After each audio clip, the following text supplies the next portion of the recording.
They said, it doesn't matter. So we're going to fire you. And they fired me. But at the same time, I found DeFi.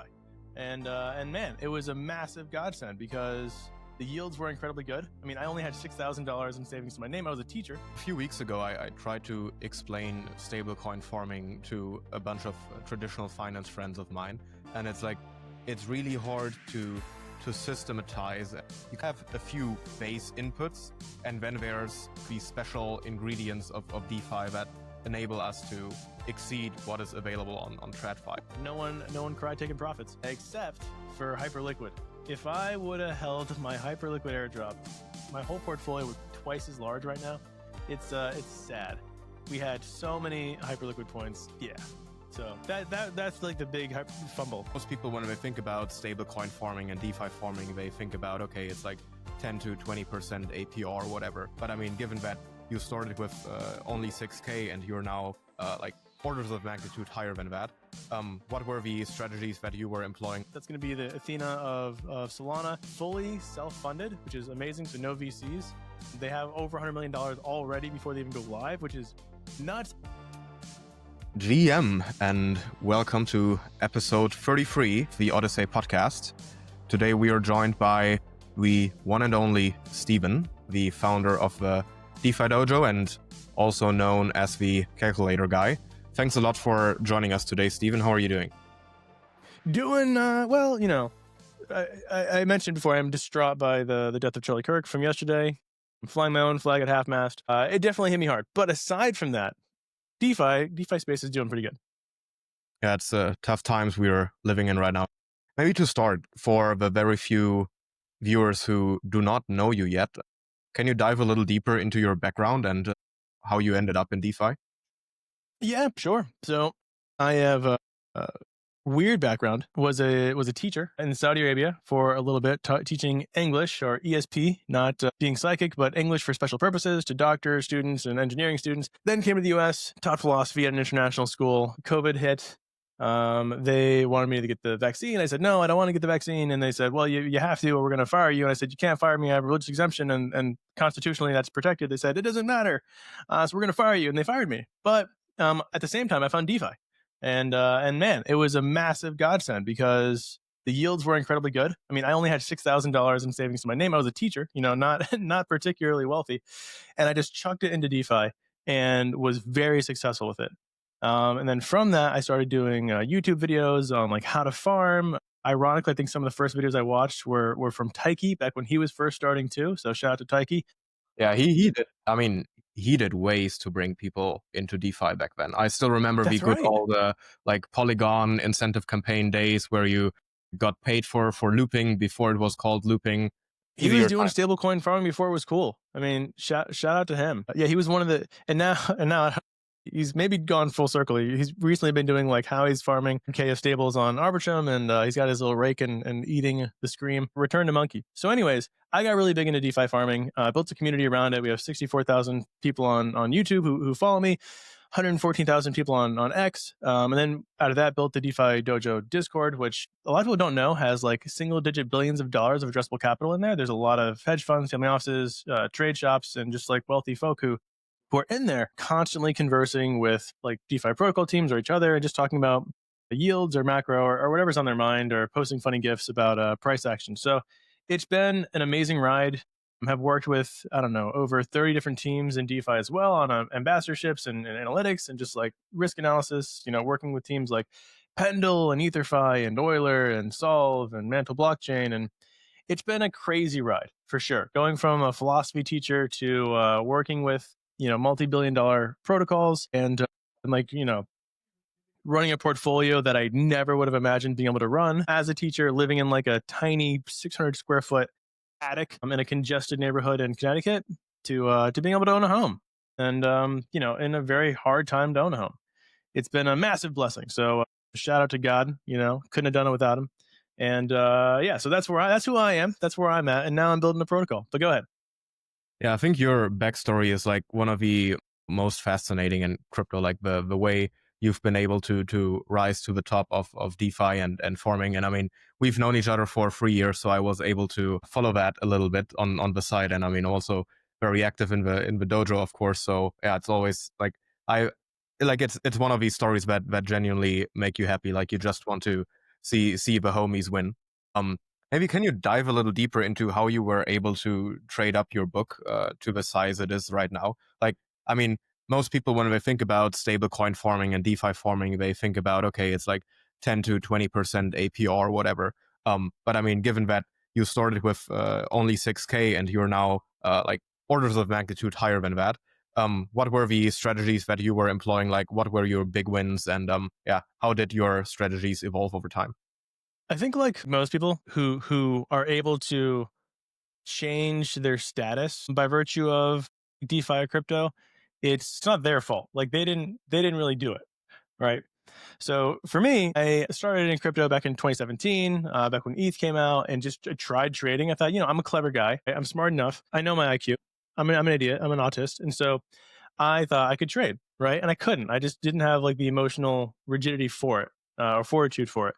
And so at some point, kind of felt. I mean, I made enough money to buy a laptop in 2017, which is pretty good for a teacher, but it wasn't like insane. And then back in 2019 or COVID times, got back into crypto because things were popping off. I don't know if it was like Safe Moon or something really stupid that got me back in. Oh yeah, I think that was like early 2021. I mean, Yeah, that's been a and long then time ago. and We didn't then have many meme seeds back then. my friend was like, dude, you can like participate in blockchain technology and like security and get paid really well to do it with this thing called strong block. And I was like, man, that sounds awesome. And he's like, and you lock up your capital. So like you can't even touch it. You can't trade it. You can't make it, you can't lose. And I was like, that's exactly what I need. Because I need to not be able to touch my capital. I just needed to set and forget. This sounds amazing. And he's like, yeah, man, there's these nodes. And so anyways, I did really well with that. Like stupidly well. That was my big win. And in hindsight, I would never touch that. Like, there's no way I would ever touch anything like Strong Block ever again. Like looking back at it, it was a clear Ponzi scheme, and there were so many of those. And like there was Ponzi season of last cycle. We had Ohm forks, which were a lot of, in my opinion, effectively Ponzi schemes. We had Node forks, which were outright Ponzi schemes. And then we had like a million different farm forks, which were just as bad. They weren't Ponzi schemes, but effectively they just like lured you in with a high APR, but had a really large deposit fee that you were never gonna get back. So that was the thing that got me up to like, I don't know, 30K, 40K, or 50K of like investable capital. It was a really big win for me. It was almost like a year worth of income. And from there, I started like, I mean, to be perfectly clear, a lot of the revenue I've made has just been from doing YouTube, from doing content. But in terms of yields and wins, holding ETH has been, which is kind of insane to say, holding ETH has been one of my biggest wins.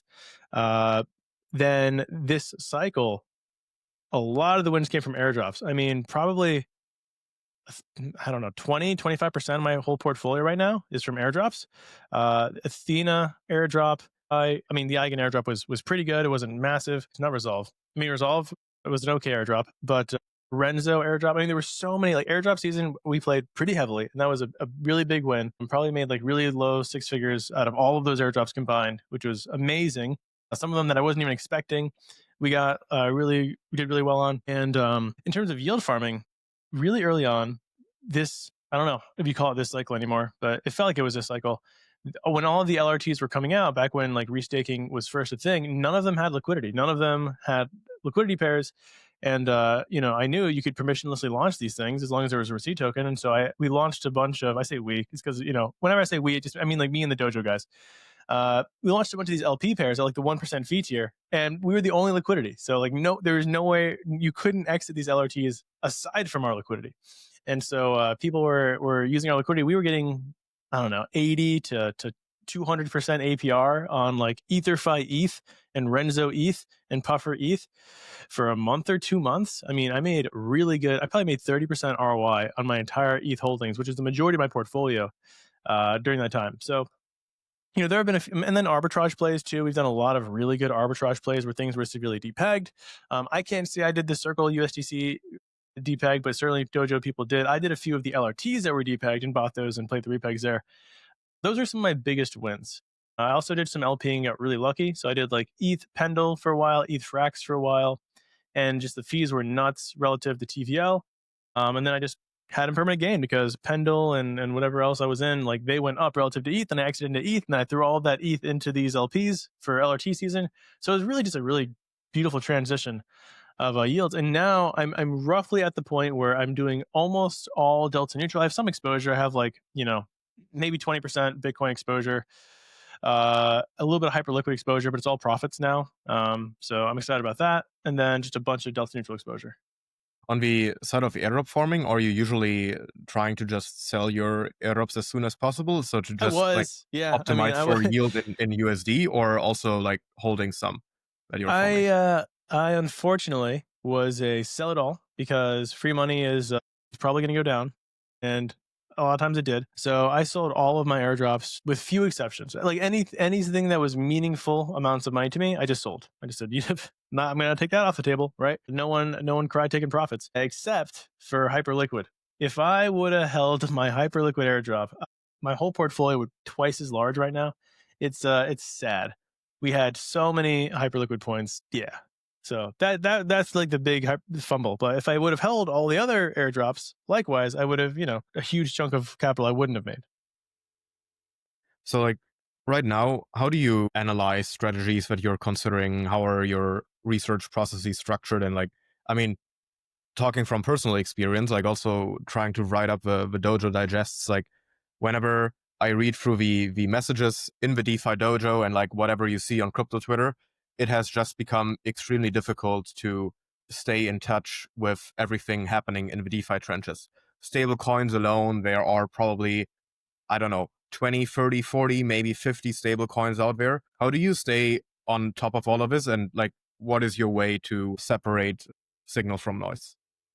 That's hard. I will say I am blessed to be in a position that a lot of people aren't, where I can typically just get in a Telegram group with new teams and talk to them directly. I know it's like not feasible for everyone, but Discord is, right? You can typically go on Discord and talk to someone adjacent to the team pretty easily in a way that you probably couldn't do with a Fortune 500 company. I think you'll be surprised by how close you can get to the CEO, even as like a random 4-figure farmer, just through Discord. I do a lot of that.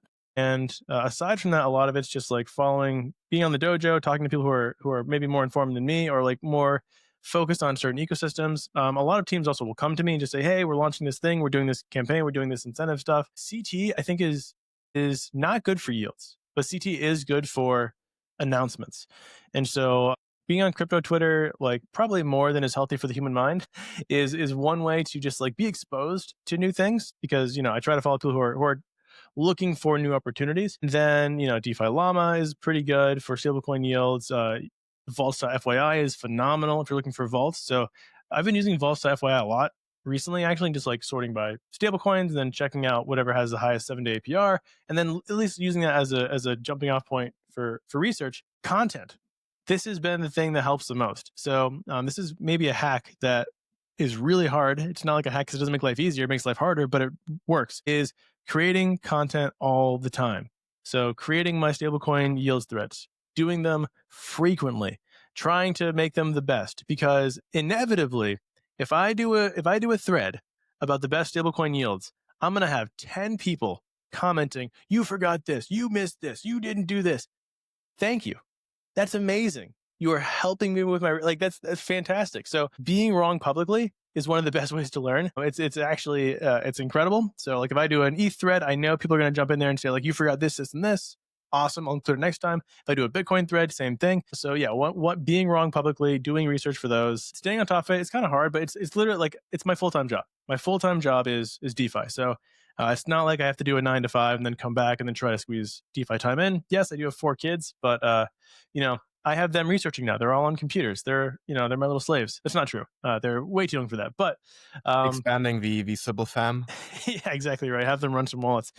And then, I mean, another like cheat has been working with teams like Morpho, Euler, and Pendle, because they're not siloed teams, right? So like if you're looking at Pendle, well, every single opportunity is a different team. Well, I have to learn about those teams and those protocols to figure out what the heck this Pendle opportunity is.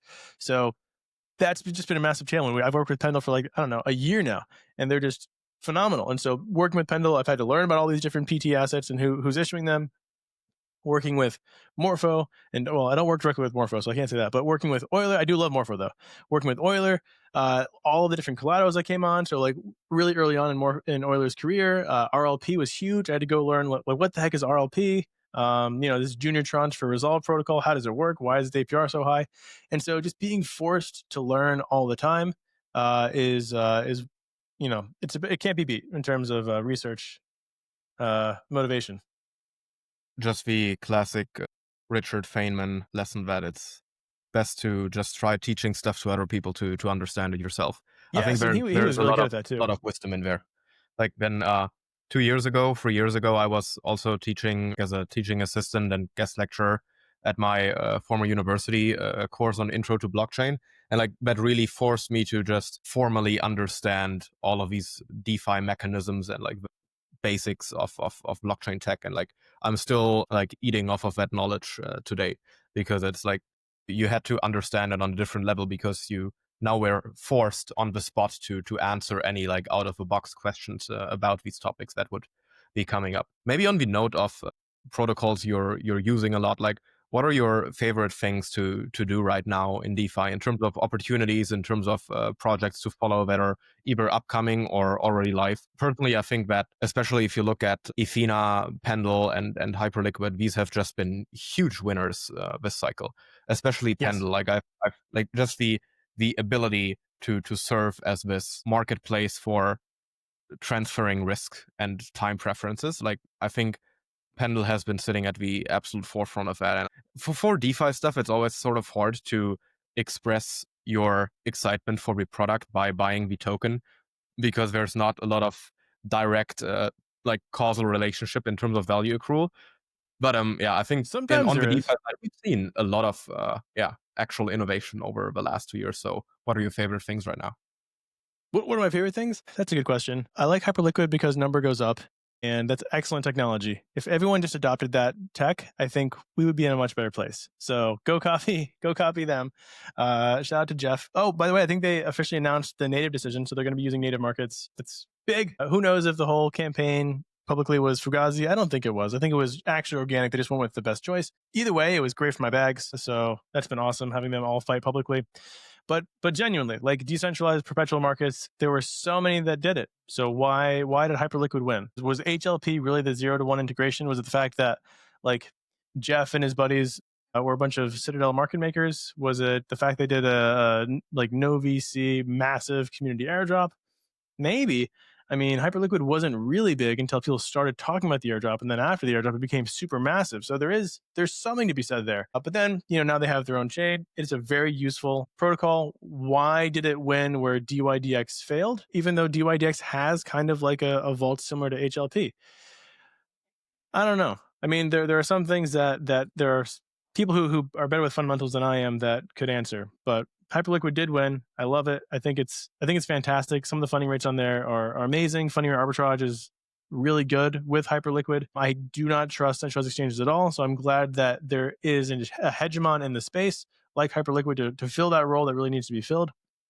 And so it's not insanely like novel tech, right? It's a perp dex. Nothing is mind blowing about that. I think they may have cornered a bit of the market early on with pre-market assets, but now they don't really do that as much anymore, or like pre-TGE assets. Yeah, and like Whales kind of failed at that, even though they had a really good UI and pretty good funding. But yeah, so like obviously Hyperliquid is really good. I like it a lot. Other things that I think are actually pretty novel, Meteora / Maverick / Trader Joe. They all have this tech that I really like. Meteora is doing the best at it, in my opinion, but the other two are also really good, which is like buckets and being able to be very expressive with the way in which you do liquidity. Like you don't have to just put concentrated liquidity at a specific fee tier and it's all the same everywhere. You can have like, concentrated liquidity on a curve, or a concentrated liquidity that expresses, a strangle or a straddle option. You can have concentrated liquidity that effectively works as like buy orders and limit orders. And DLMM, right? Dynamic fees on the concentrated liquidity is a game changer. So you may be on like a 1% fee, it's not 1%. You may be on like a 1 BIP fee tier, but then you have a day of crazy high volume and it dynamically goes from a 1 BIP to like 50 bips or even 1%. Whereas in Uniswap, one BIP is one BIP. I mean, I guess with Uniswap hooks, now they're kind of allowing you to do things like dynamic fee tiers, and hopefully that will catch on. But it's already caught on Solana. It's already caught on Maverick. Already caught on. Well, actually, I don't know if dynamic fee tiers exist on Maverick or on Trader. So, anyways, I like Meteora. I know they got a lot of spicy opinions about them during the meme coin phrase because they were like, kind of in bed with all of the cartels that were launching meme coins, and that's true. They can deal with that, in their own conscience. But I like the protocol, so that's been kind of cool. And then obviously, like Pendle is a behemoth. You mentioned it already. They're super massive, and they've done enough novel things and interesting things. I think they deserve the crown. Because rate swapping was totally uninteresting last cycle. They brought to the forefront with the points mania. This is a story that everyone's told over and over and over again. And now we have, SUSDF on Pendle at 28% fixed rate, fixed date, which is crazy, right? A 30% fixed rate, fixed date APR. Even if it's only 13 days, there's still 1% ROI in 2 weeks. So absolutely crazy, absolutely nuts. There's a variety of 20% fixed rate, fixed date APRs over there. It's been massive, right? Billions and billions of dollars of TVL, really kind of mind-blowing stuff. And there have been some copycats, or at least some other protocols that I think are, at least significant in the space. Spectra is one of them. I like Spectra. I think the team is great. I think they have some really cool markets over there.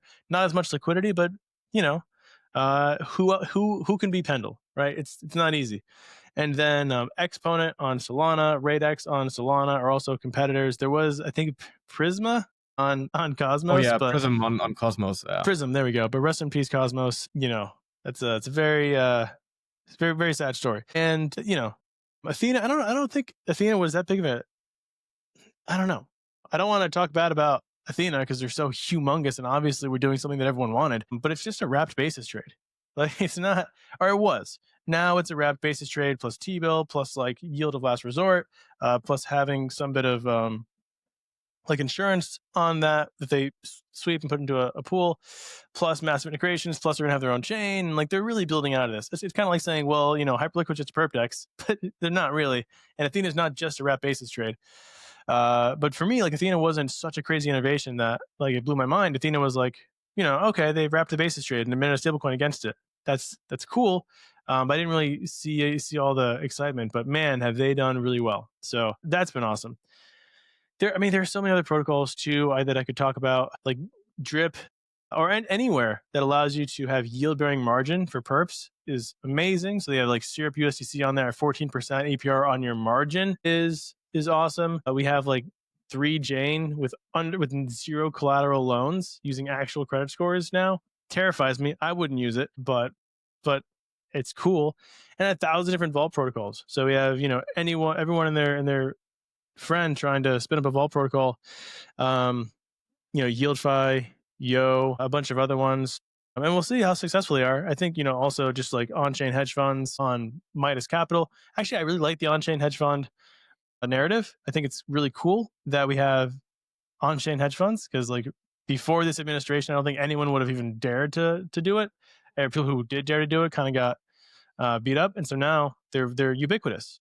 I think Plume effectively has like a whole chain based off of the narrative. So that's been kind of cool. And then I think, shout out to MezzanineFi because they've effectively taken the Pendle thesis and they've wrapped it. So it's effectively like a Pendle ETF, a Pendle PT where you choose your expiry, which I think is awesome. So I think a notable trend this cycle is that, you have a few protocols that gain tractions that generally enable 0-to-1 innovation within DeFi. Not necessarily because it's a completely new financial paradigm. Many of them just brought over what is very common to do in traditional finance and adapted it to DeFi. Especially talking about Pendle or Infinify. And all the other innovations and like the things that really gained adoption this cycle were not 0-to-1, but just like huge innovations in terms of UX and accessibility. Speaking of Hyperliquid, speaking of Ethena, the basis trade has been around before, perp dexes have been around before, and also stuff like Pump.fun. You were able to launch tokens before Pump, but it was just super annoying to do, and you had to be quite technical, and like it wasn't as accessible as it is right now. So I think that one really positive development is that we didn't have to kind of, explain and engineer our way around to create some new like Ponzi-esque whatever game. Often it just was sufficient to take something where you have a big market inefficiency and just make it more accessible, make it more available to everybody to be used, and unlock value creation through that. So I think that's overall a pretty positive development. Maybe speaking of the, because you mentioned the vault curators, when we were in Denver for ETH Denver half a year ago, like I saw these vault curators popping up everywhere. Suddenly everybody was a curator and like building vault infrastructure. I mean, they've been popping off left and right, usually with pretty compelling yields if you look at the underlying strategies. But Sure. I mean, for those who are watching who are not extremely deep in the DeFi trenches, can you give a brief overview? How do these vault protocols actually make yields, and like is it a sustainable source? There are so many vault protocols. I will say some of them are just an index of DeFi yields. So like Yo and YieldFi, you can go on there. They're very transparent. I love that. I think that's the really cool thing about Yo and YieldFi.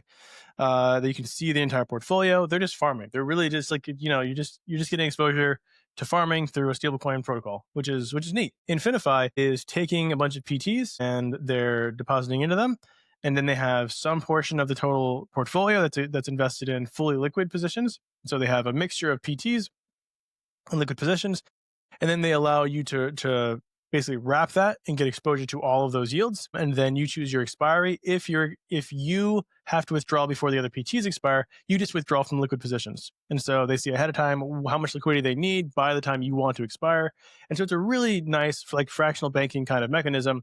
So that's how that's worked. Like it's really just a basket of PTs plus some fully liquid USDC yields. A lot of the other vaults, like so, I mean, I haven't shared my screen yet, which is usually something that I obsessively do with everything because I can't help it. Feel free to share.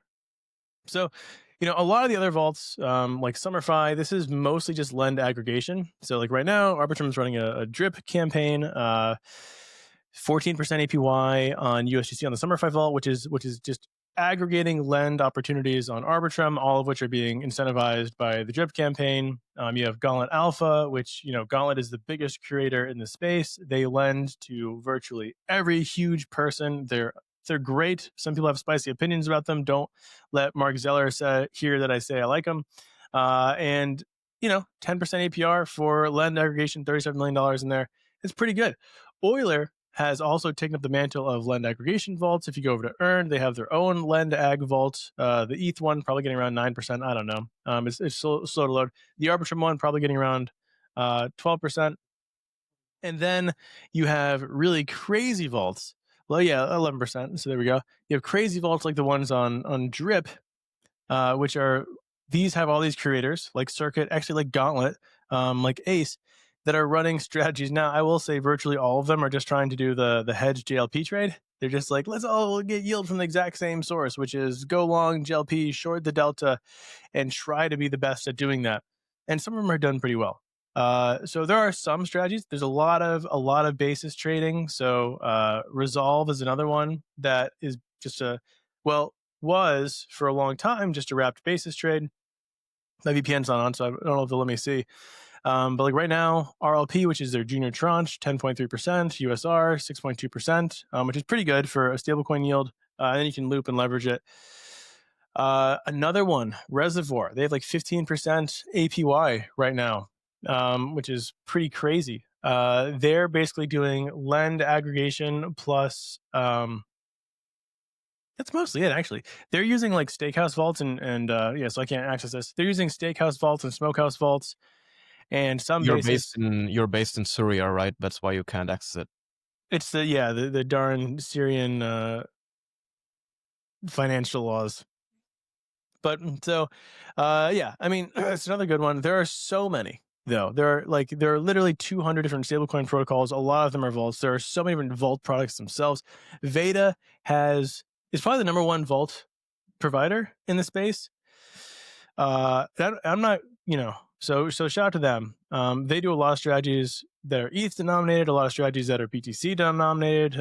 We used to actually work with the Veda team back when they were 7Cs and we were Define Logic Labs, and very competent team in terms of the tech. So that's been kind of cool to see them do. A lot of what they're doing is just like farming and trying to get like private liquidity deals, which is great for the end user. Yeah, man. I mean, there's too many things. Or like there's if you're asking like what are the hedge funds doing? MEV Capital, Midas, they're doing a lot of the same stuff. They're leveraging PTs. They're farming LPs. They're playing some of these points campaigns. Nothing too novel yet. Hmm. Yeah, a few weeks ago, I tried to explain stablecoin farming to a bunch of traditional finance friends of mine, and it's really hard to systematize and to get across why there are such outsized returns in Right. DeFi, especially regarding stablecoins. I mean, regarding directional stuff, it's a little easier to explain because you just have a lot of speculation and leverage premia on top of that. But I mean, for stablecoins, so like the way I approached it is to systematize the yield sources is that you kind of have a few base inputs, and then there's kind of the special ingredients of DeFi that enable us to exceed what is available on TradFi. Well, the cool thing is we're getting more base ingredients. Like it used to be that lending was the only base ingredient, right? We had Aave. You could lend on Aave. That was like the base stablecoin yield. You could have AAUSDC, which is technically like a receipt token on Aave, getting maybe 2%. And that wasn't particularly exciting. Then, big 0 to 1, we had T-bills come on chain. People were talking about it. It finally happened. The T-bill yield made it on chain. I think I forget who were some of the first people to do it. Maybe Ondo was one of the first, but they came on chain, and now like 4% base rate was everywhere, right? Like DAI had it, SDAI had it, then they became Sky. There were tons of protocols that then came out with like, this is our new base rate. We now have 4%. Then the basis trade hit, right? So we were lending, basis, lending, T-bill, basis. And now we had like 3 really good sources of like baseline APRs that were scalable. And now we have CDOs and CLOs coming on. And so CDOs and CLOs are making their way on chain. Now we have this additional source of yield. And now we'll see if OTC basis really becomes a new primitive, but OTC basis, which is effectively the ability to buy assets at a discount because there's not enough liquidity to sell them on the open market, and then hedge that at the same time and close those arbitrages. So I think we're and there are more coming, right? There are more of these coming, more base ingredients to underlie a lot of these stablecoins.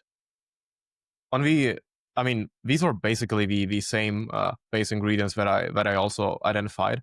And in terms of what is adding the cherry on top is obviously, especially if you're looking at Pendle PTs, that you have a lot of fixed yields being subsidized by people who want to get leveraged exposure to airdrops. So it's kind of, Yes. I mean, it's a very, actually, if you think about DeFi and the yield mechanisms from a larger scale on a higher level, it is very, like, it's a very good example of kind of this way that economics and finance is actually not always a zero-sum game. Because it's like on Pendle, it's not one person gains and the other one loses. It's still that you are able, in the grand scheme of things, that there are multiple parties who profit off of this, because you kind of create value out of nothing if there's a lot of excitement about a new project with a points campaign, and you have people going long both the PT to lock in the yield accruing from the discount, and people going long the YT, and even they might be able to get surprised to the upside. So speaking of that, how sustainable would you say this whole Pendle subsidized by points farming is right now? Do you think it is somewhat correlated to the overall crypto cycle, or like what's your outlook on that front, let's say on a 6 to 12 months time horizon? Surprisingly sustainable. And I only say this because I was on the opposite side of that opinion about halfway through the cycle, where I thought, okay, points are cool, points are neat, but they're not going to last forever. Like people are going to get tired of points. They're going to realize that it's just a way to farm tokens with a delayed gratification, right? It's virtually indistinguishable. It's just instead of having an APR and tokens that you're getting, you're not told how many you're getting, and it's kind of like fun to speculate on how much additional APR you're going to get, and then you get it all at once. People love that. People love this. This is a narrative that people are super excited about, and it's still going on. I mean, Athena's on season 5, I want to say, or season maybe season 4 ends on the 25th, and then we're on season 5. EtherFi is on season who knows what, probably pretty similar. Every new stablecoin coming out has a points season. and a lot of new ones are coming out. So like USDAI is a great example. They're doing something new. They're using renting AI compute, and $35 million of liquidity, 20% fixed rate APR, really just farming their season one points campaign. SUSDF only has a base rate of maybe 12%, but it's up to 28% because they just announced some new exciting stuff about their points campaign. A lot of these are like basis. A lot of these are counterparty vaults. Counterparty vaults is another one, actually, another sort of base form of yield. HLP is a good example of that. XUSD, right? Base yield of maybe 12%. It goes up all the way up to 18% because of season one. Actually, I think that Stream may do a lot better than a lot of people anticipate in terms of their TGE. Reinsurance, another new primitive we're seeing, right? REUSDE, also because of their points. So I think people want a way to bet on the winner of the new narrative, of the next narrative. So whether it's AI compete with USDAI, whether it's like counterparty vaults, which already kind of exist, whether it's reinsurance, if there's a new hegemon in a specific narrative, they will probably do pretty well. And they want a way to get effectively a $0 cost basis exposure to that, which is farming the points, or to get a leveraged exposure to that, which is farming the YTs, or to say, hey, you know what? I'm not gonna get exposure to that. I'll just get the fixed rate. I'll just go in there. I like 18% on stablecoins. You guys go crazy about the points. I'm gonna go get the fixed rate. And so I think as long as there are new things happening and excitement over tokens coming, points will exist and points will be sustainable. Do you see any systemic dangers for the yields in DeFi right now, or at least building up? Because especially if you consider projects like MezzanineFi, and I was discussing that with Rob actually when I had him on the show a few weeks ago. That I mean, you can buy MezzanineFi Shout out to Rob, love that guy. He's fantastic. And MezzanineFi is also kind of built on top of Pendle, so it's not like right now in DeFi, if you look at many of these money Lego protocols and projects, and Matt, I never shout out Matt too. Like it's you never fear the danger of being under collateralized or not collateralized, so you don't have a UST situation as in last cycle, but you have a lot of cross collateralization. So what I would be concerned about is that in the case we see a really large and rapid deleveraging event because like one major stablecoin depegs, like is there going to be enough liquidity for all of this to kind of unwind in a clean fashion? Or are we at the risk of contagion scenarios as we've been in last cycle? Athena is definitely a concentrated risk, right? It's a systemic risk insofar as it is like a dependency of so many other yields. And in like that sense, maybe Copper Block is also a dependency we have here. Binance is a dependency. Bybit is a dependency. Like anything that is participating in the yield and security of Athena are all dependencies that so much of DeFi is reliant on. And but you know, those are pretty trustworthy things. And I think this cycle we've seen a lot fewer exploits, or maybe it hasn't been fewer, but we've seen less capital exploited. I think the reason why is because people have kind of flocked towards more trusted protocols. The yields on trusted protocols have oftentimes been better than the yields on new protocols because people just don't care to farm brand new protocols incentives.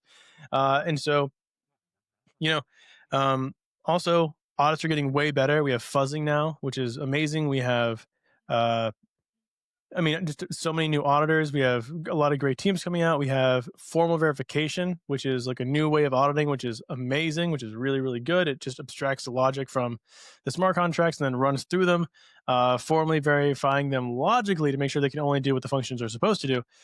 And so I think we're in a better place. Yes, we definitely have systemic risks. Athena is one of the systemic risks. I mean, Tether, Circle are also systemic risks, but I think we just trust them so much that we don't even consider them risks. Pendle itself, Aave, right? All of these things are systemic risks. But in terms of yield sources, at first I thought, well, someday the basis trade is going to dry up, right? Like if we go into a bear market, the basis could even go negative. And what happens then? Does Athena just stop getting yield? And then Athena knew this, right? Because they're thinking about their own protocol more than I am. And so now they have a yield of last resort, the T-bill yield. And they may even add more yields of last resort or other sources of yields in the future.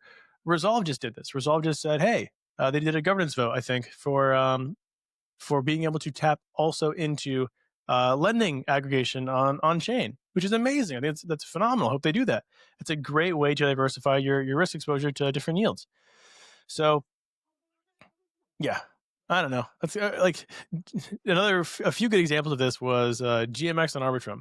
Like GMX on Arbitrum was the only thing in town, and everything was built on top of it. So when GMX died, in a lot of ways, Arbitrum kind of lost relevancy. Now they're coming back. The drift campaign is giving them new life. There's some interesting things to do over there, which is fantastic. JLP kind of has this hegemony or this like big position in Solana. Though, of course, Solana is also the meme coin trading chain, and now they're also going to have a lot of new things coming out, like Solstice, which is phenomenal. So I think Solana is a lot less exposed to JLP than maybe it once was, but I would say a lot of things are exposed to JLP for sure. So yeah, there are a lot of there, or rather, I guess the other way is there are a few things that pose a lot of risk, but are also very well trusted. Well, I think JLP and Jupiter as a whole is another one of these handful of examples of like outlier success stories in DeFi of the last Yeah, 2 I years. should have Like, mentioned them. personally, Shout out to them, especially I've the never Jupiter met land.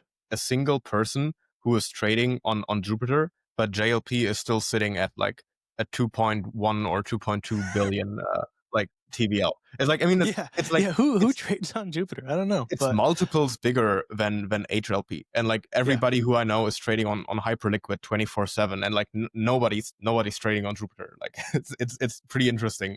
Like I'd really be interested to know who these It's all just entities wash are. trading. I didn't say that. I don't know what that was. That was someone else.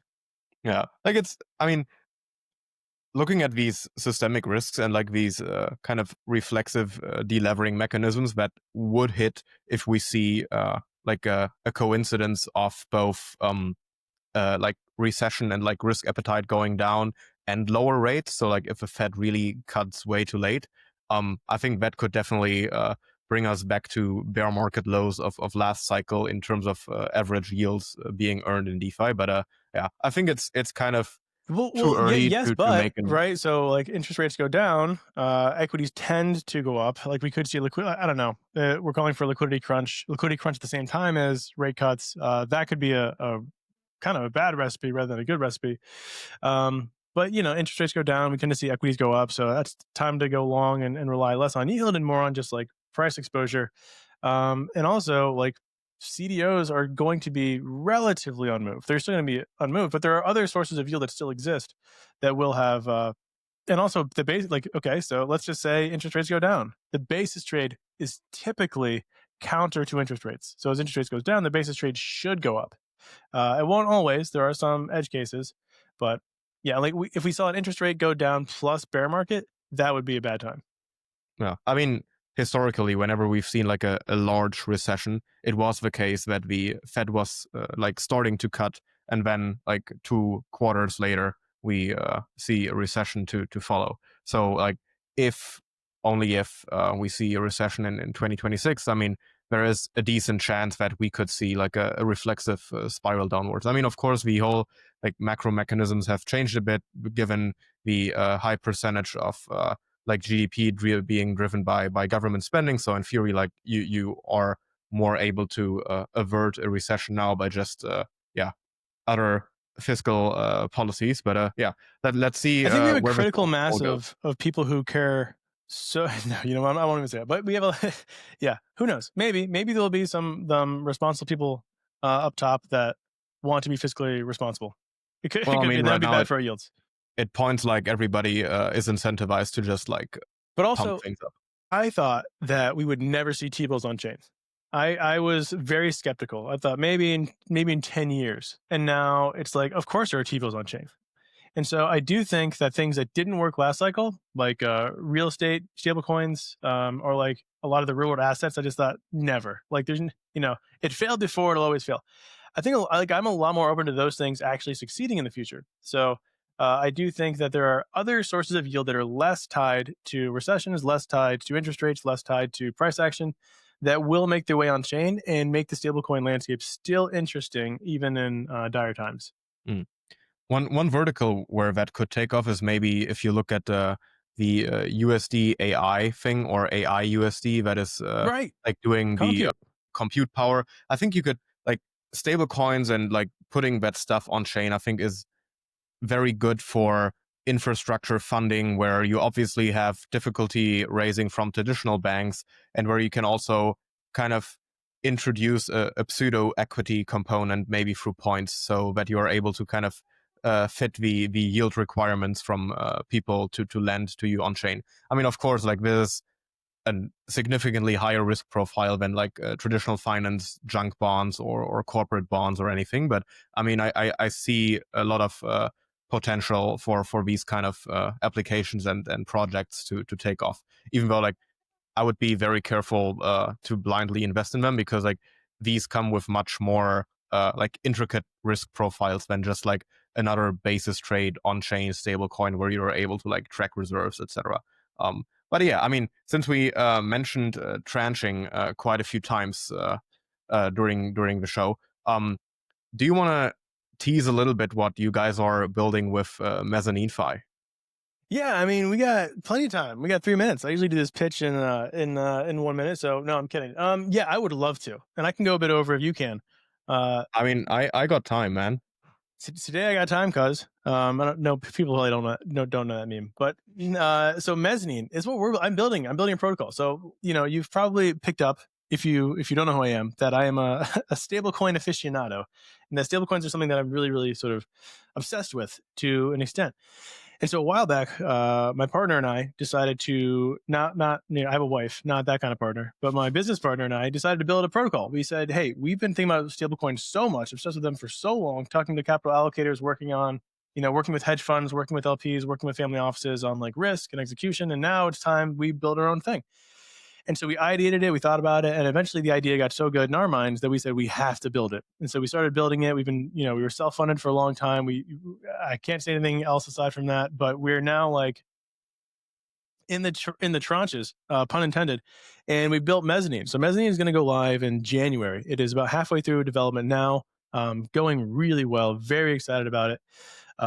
And can't wait to give a lot more updates. But let me like walk through the what it is, right? So it's two things. It's one, it's an infrastructure layer for people to come and like have their own stablecoin that's getting yield. And so a few of our partners there are Tower and Union, and we're super stoked about that. That's less exciting for the DeFi user. And then for other people, it's a tranche based stablecoin protocol. Now the reason why tranches are so important is because we see other protocols I'm not going to name because I love them, they're good protocols, that don't have tranches but are effectively saying, hey, we're going to do an index of stablecoin yields, and you get to have exposure to that. So let's just say you don't want to farm for yourself, you go on, you get an index of stablecoin yields. The problem with that is that if any one of those stablecoin yields has anything bad happen to it, now you have a DPEG. Right now you have like a less than $1 value on your initial deposit. That is a horrendous scenario because users want to go in and they want to see number go up and to the right, and they want to do that conservatively. Like you're not investing in stablecoins because you think you're going to become a millionaire from like a $10,000 deposit, right? You're investing in stablecoins because you want. I hate the word passive income. Can't stand it. But you want to be able to go in and like have an expected APR increase. You want to be able to withdraw more than you deposited into, and you want to be able to do that expectedly. So that's where tranching really makes a massive difference, because DeFi has inherent risk.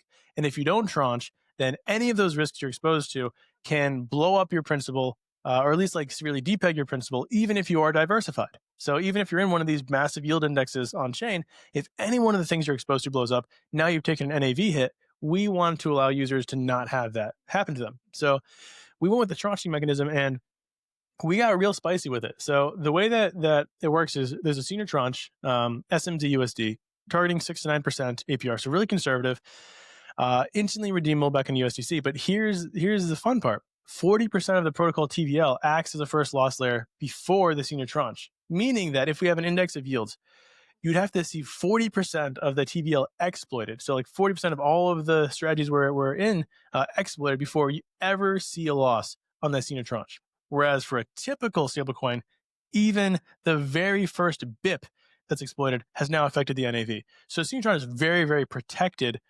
Tranche, very, very protected, 6 to 9% APR. And in our opinion, a lot more conservative than even things like well, I'm not going to compare, but even things that are in the same yield range that are fully exposed to their underlying strategies. Then we have the mezzanine tranche, the tranche that is sort of what the protocol is named after. This is targeting a 12 to 20% APR, way more aggressive, but it's a mezzanine tranche, right? So It is the tranche that protects the senior tranche, but it's also protected by the junior tranche. So it's right in the middle. So it's targeting a yield similar to RLP, right? 12 to 20%. And it's not a junior. It does not have junior tranche exposure. So any losses do not affect the mezzanine tranche until the junior tranche is fully blown up, fully gone. Now, we didn't want users to be exposed to potential junior tranche losses, but we wanted users to be able to get exposure to junior tranche yield.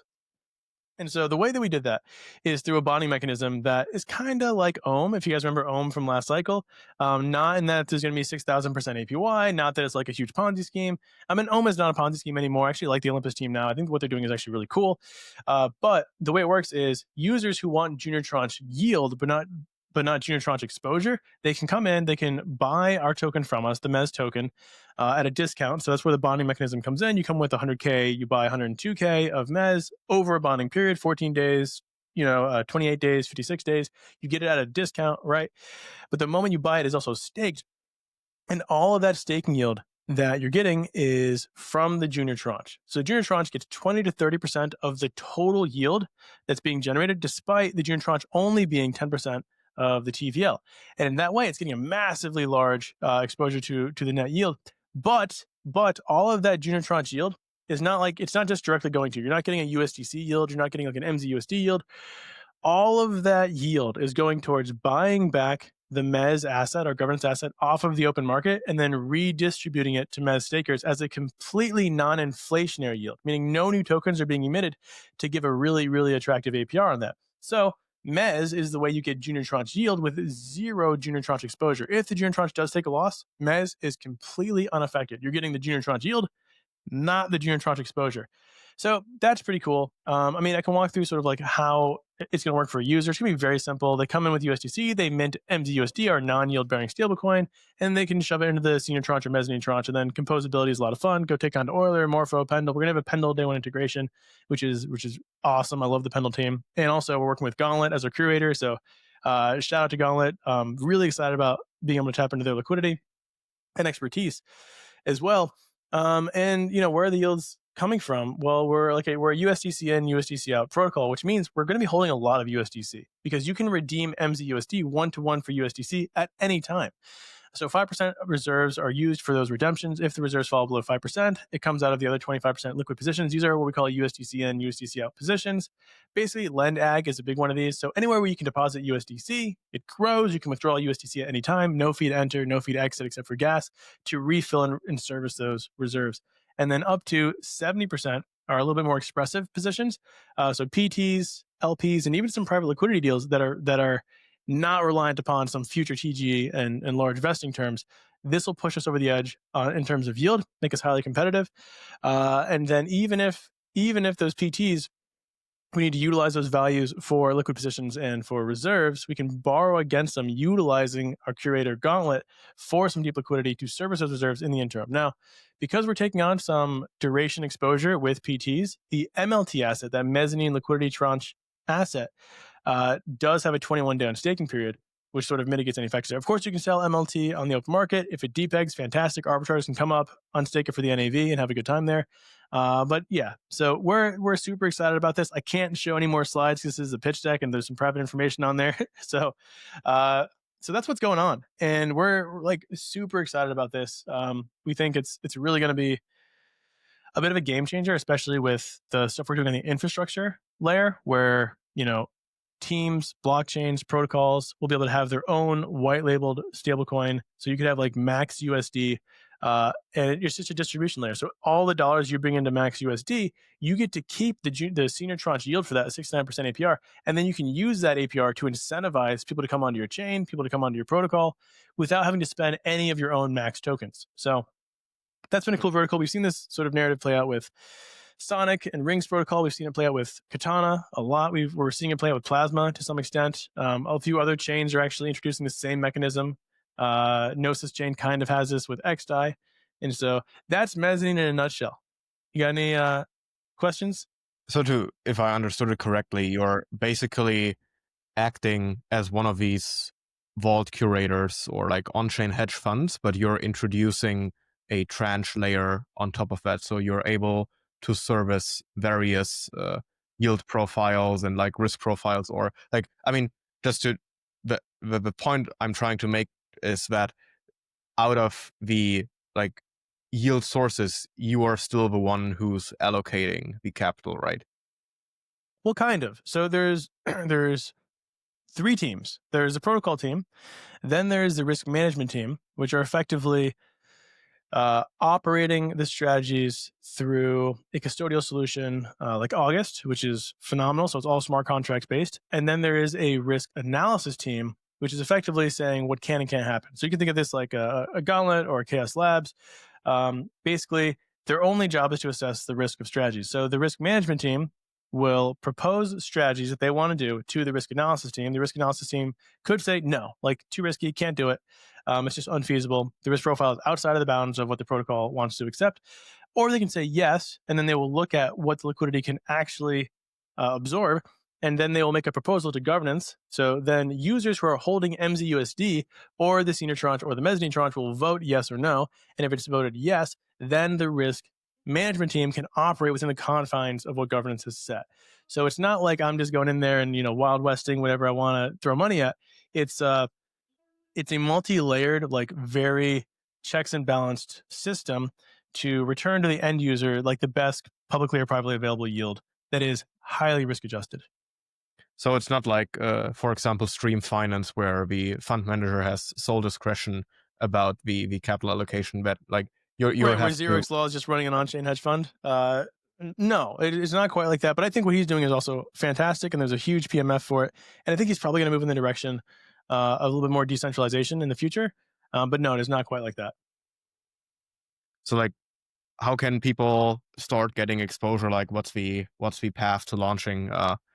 Yeah. Yeah, well, like I said, we're going to be launching in January. Man, I don't know what I'm legally allowed to say, what I'm not legally allowed to say. So go follow Mezzanine, I would say. Maybe go follow. I'm not going to say anything. I'm not going to say anything else.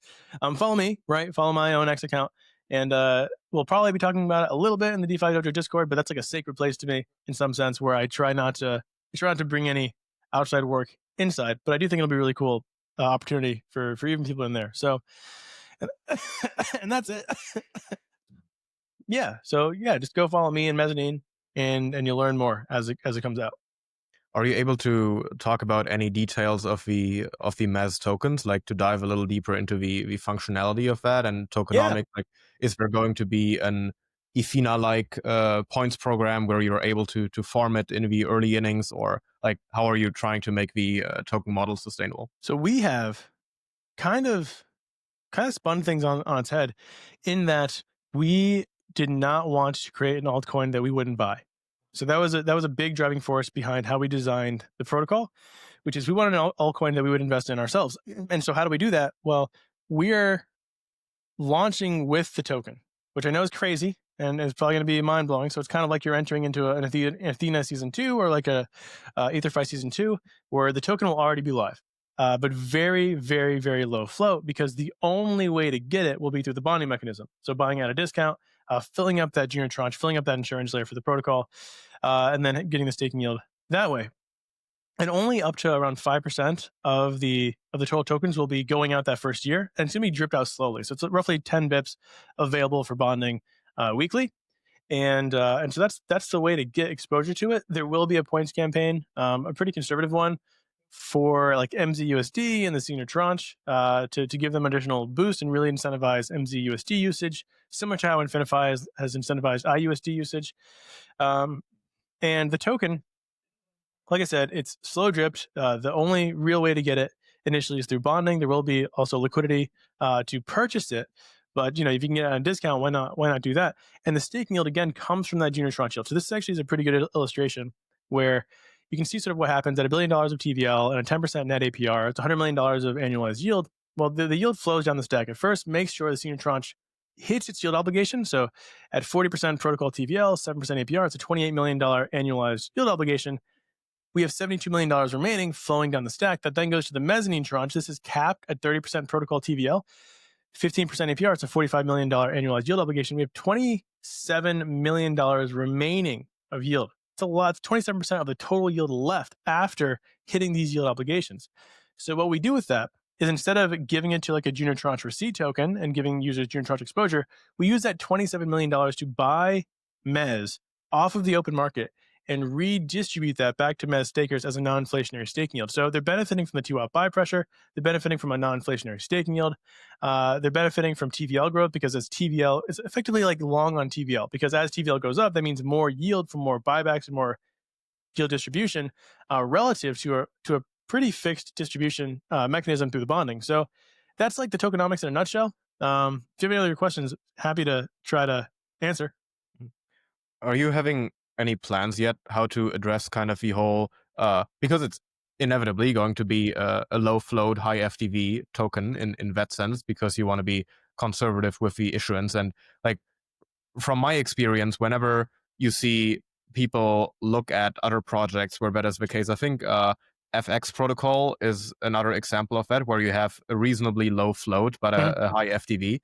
I mean, as soon as people see that, it scares a lot of people away from holding or purchasing that token, because nobody actually undertakes the effort of understanding the underlying token emission schedule. So like, how are you planning to address that potential source of criticism?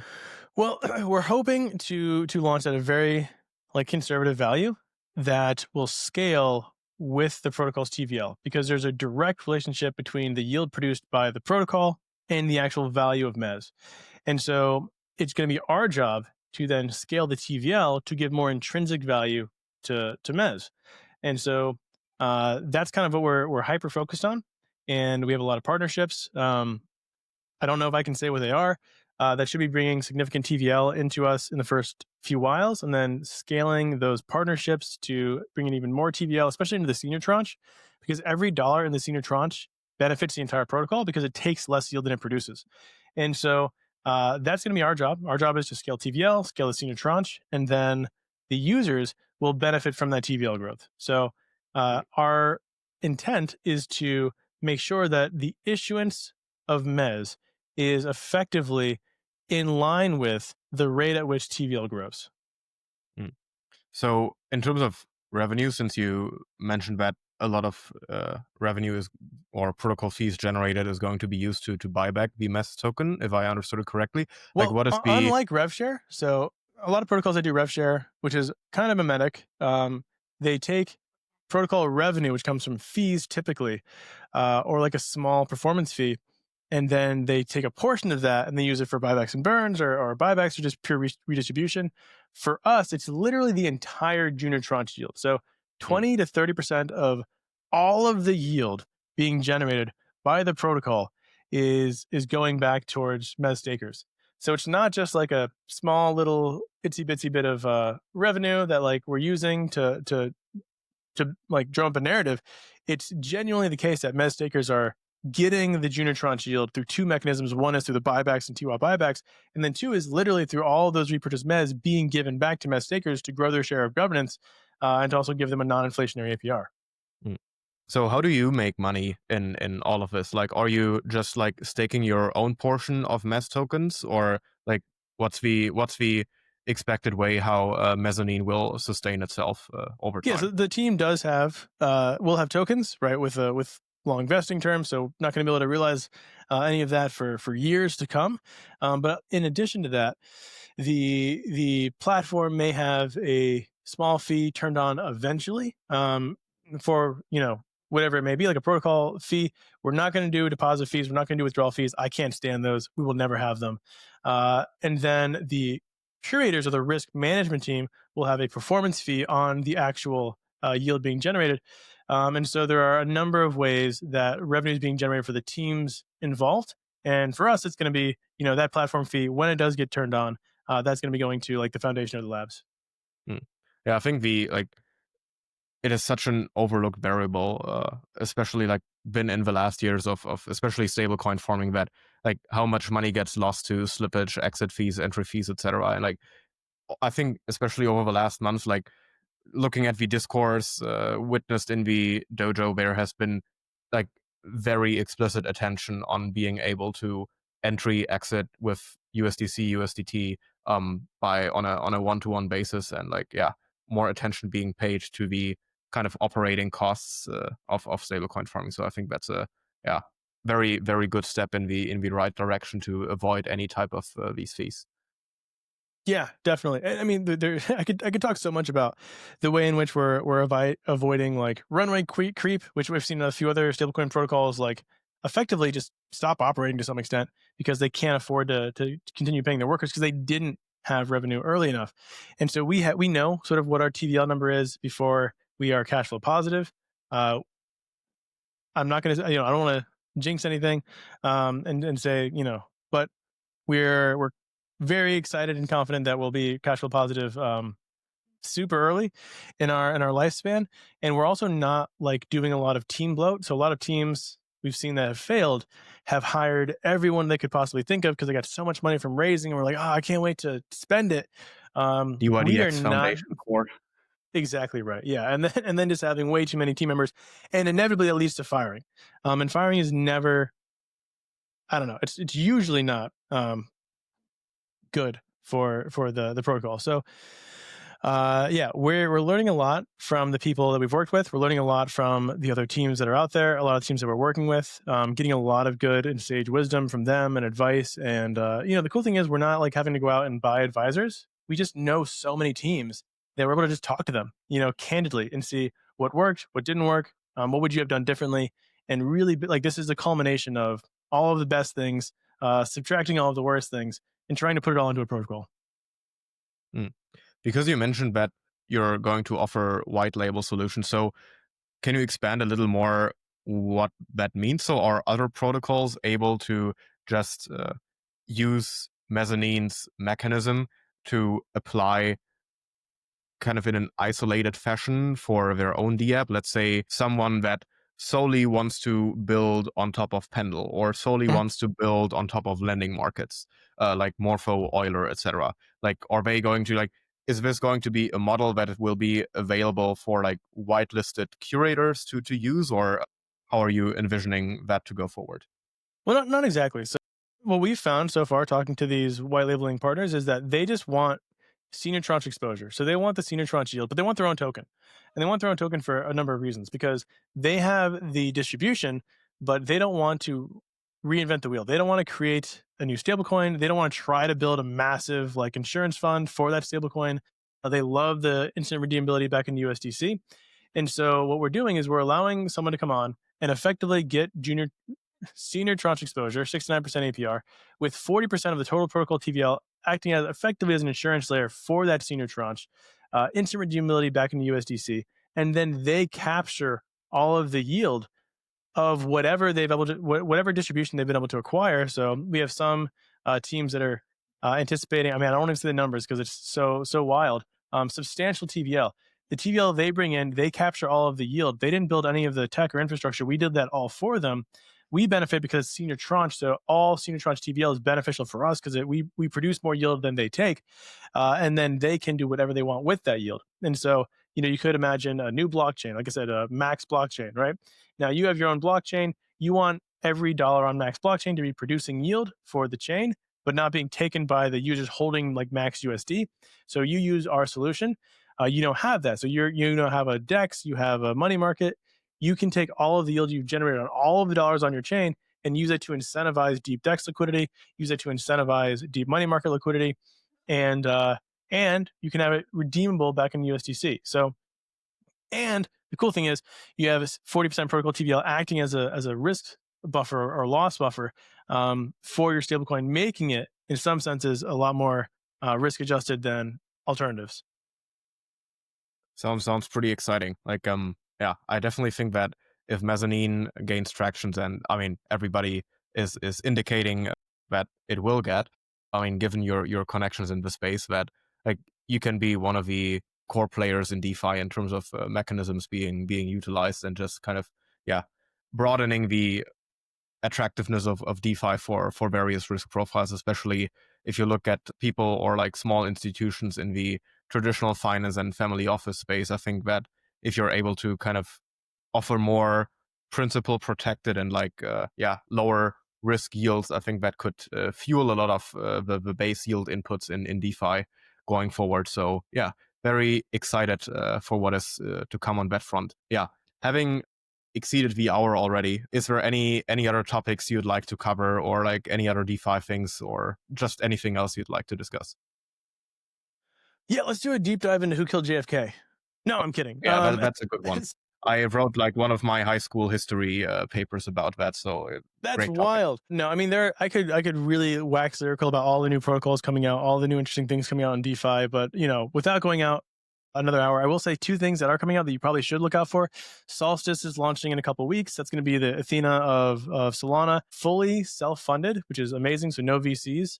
They have over $100 million already before they even go live, which is nuts. I think they're going to be pretty heavily supported by Solana as well. So that should be pretty big. Go check that out. Neutral. They're kind of like a new primitive, right? They're going to be another stablecoin protocol that's doing the OTC basis trade, which is, I think, the first protocol to really lean into that narrative. I think Falcon's also doing that, but so Neutral should be pretty cool. Go check them out. They're going to launch around the same time, end of September. Boros is out and live. So if you want to go trade basis, that's a lot of fun. I think that's cool.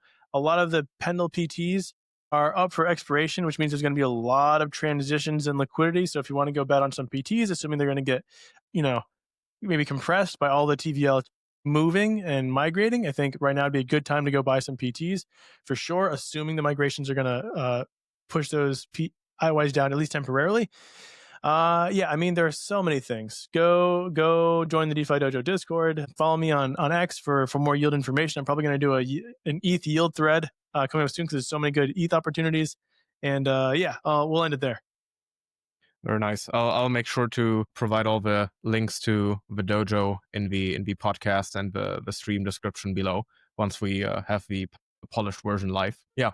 Being a long-term member of a dojo myself, I can definitely recommend joining and hanging out there. I think it's one of the most pristine places to be around just everyday DeFi involved capital and thinkers, and gives you a lot of access to new perspectives. So yeah, thanks a lot for hopping on, Stephen, and very excited what is to come with MezzanineFi, how the dojo is going to be forward, and any last words to the audience? Thank you for watching, and have a wonderful rest of your day. Have a good one, everybody, and see you the next couple of days.